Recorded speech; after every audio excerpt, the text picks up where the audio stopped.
নদীর বুকে ভেসে চলা জীবন, মান্তা সম্প্রদায়ের গল্প ও আমাদের কিছু মানবিক ভাবনা। নদীর বুকে যাদের ঘর, জলের টলটলে স্রোতেই যাদের জীবন।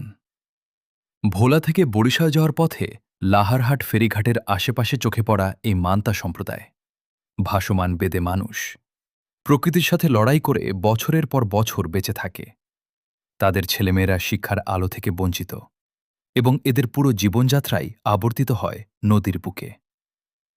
আমরা স্বাধীন যুব উন্নয়ন সংস্থা, একটি স্বেচ্ছাসেবী ও মানবিক সংস্থা, সমাজের এই অবহেলিত মান্তা মানুষদের পাশে দাঁড়ানোর একটি সুদূরপ্রসারী পরিকল্পনা আমাদের রয়েছে।